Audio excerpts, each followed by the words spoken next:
औज़ुबिल्लाहिमिनश्शैतानिर्रजीम बिस्मिल्लाहिर्रहमानिर्रहीम सल्लल्लाहु ताला अला हबीबिही मुहम्मदिन व अला आलिहि वसल्लम। अस्सलामु अलैकुम। आज का हमारा मौजू है दुरूद पाक के करामात। नाज़रीन, आज की हमारी सच्ची कहानी है कि कैसे दुरूद पाक ने एक इंसान की जिंदगी बचाई।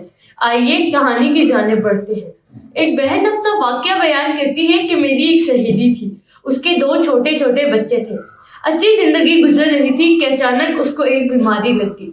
बीमारी इतनी शदीद थी कि बढ़ती जा रही थी। इस बीमारी को कैंसर कहते हैं। यहाँ तक कि उसके सर के बाल वगैरह भी उतरने लगे। वो बहुत ज्यादा लाफिर और कमजोर हो चुकी थी।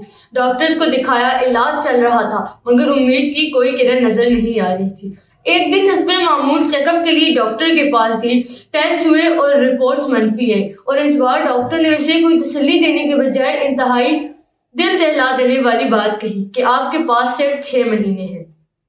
आपकी बीमारी नाकाबिले इलाज है और अगर अदवायात दी जाए तो ज्यादा से ज्यादा 8 माह आप जिंदा रह सकती हैं। ये सुनकर वो सकते में आ गई और इतना रोई कि उसके आंसू थमने का नाम नहीं ले रहे थे। घर आकर उसने मुझे फोन किया और तमाम बात बताई, लेकिन वो फोन पर भी इतना रो रही थी कि मुझसे भी बर्दाश्त नहीं हुआ और मैं फोन बंद करने के बाद सीधा उसके घर पहुंच गई। वो मुस्तकिल अपने मासूम बच्चों को देख देख कर रो रही थी। मैंने उसे तसल्ली दी। फिर रोते हुए उसने मुझसे पूछा कि कभी तुम पर कोई मुश्किल वक्त आया हो तो तुमने क्या किया। मैंने उससे फौरन कहा कि तुम दरूद शरीफ पढ़ो। इसने मेरी बात सुनी, लेकिन वो चाहती थी कि फौरन से कोई मौजा हो जाए और मैं बिल्कुल ठीक हो जाऊं।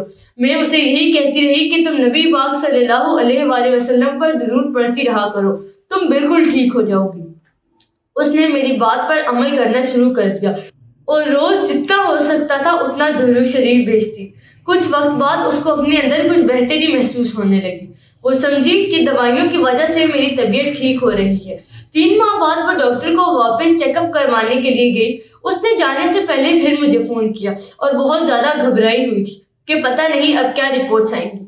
मैंने उसे फिर तसल्ली दी कि तुम नबी पाक सल्लल्लाहु अलैहि वसल्लम पर दुरूद भेजती रहो, देखना दुरूद पाक की बरकतों से सब बेहतर होगा इंशाअल्लाह। फिर उसके टेस्ट हुए और डॉक्टर ने उसे एडमिट कर दिया और कहा कि रिपोर्ट्स 10 घंटे के बाद आएंगी। 10 घंटे के बाद रिपोर्ट्स आई तो उसे मजीद 3 घंटे इंतजार करने के लिए कहा गया। इतने में वहां से लेबर टेस्ट वालों का गुजर हुआ तो उन्होंने उसको देखा और एकदम रुक कर उसका नाम पूछा और फिर उसके शोहर का नाम पूछा। उसने हाँ में सर हिला दिया। फिर वो हैरत से आपस में सरगोशी करने लगे कि ये रिपोर्ट तो इन्हीं की है और उससे कहा कि आप मेरे साथ अंदर डॉक्टर के पास आए। वो अंदर गई। डॉक्टर ने उसकी रिपोर्ट की स्कैनिंग की और उसे बगौर देखने लगा। फिर उसने कहा कि आप इस तरफ आकर बैठे। वो डॉक्टर के करीब वाली कुर्सी पर जाके बैठ गई। डॉक्टर बहुत गौर और हैरत ज़दा होकर कभी उसको देखता और कभी उसकी रिपोर्ट को।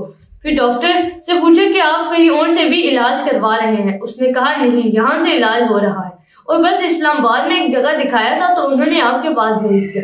फिर डॉक्टर ने कहा कि अच्छा कहीं से इंजेक्शन वगैरह लगवा रही हैं। उसने कहा भाई मैं कहीं से इंजेक्शन नहीं लगवा रही।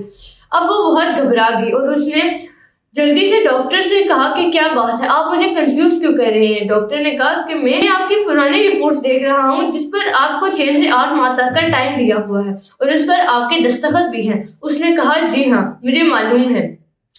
डॉक्टर ने कहा मैं आपकी नई रिपोर्ट्स देख रहा हूँ जिसमें हर चीज पॉजिटिव आ रही है, यानी इस बीमारी का कोई वजूद कहीं नहीं। वो कहती है कि मैंने उस वक्त कुछ नहीं देखा कि मैं डॉक्टर के पास बैठी हूँ या हॉस्पिटल में। मैं उसी वक्त कुर्सी से उठी और सजदे में गिर गई और इतना रोई कि जब रो रो कर मेरे आंसू थम गए तो मुझे तसल्ली देकर सबने उठाया। फिर मैंने डॉक्टर्स को बताया कि डॉक्टर साहब मुझे मेरी दोस्त ने कहा था कि तुम दरूद शरीफ पढ़ो। मैं रात को सोने से पहले 300 बार नबी पाक सल्लल्लाहु अलैहि वसल्लम पर दरूद भेज कर सोती थी। तो ये सब दरूद की बरकतों से मुझे इस जानलेवा बीमारी से शिफा मिली है।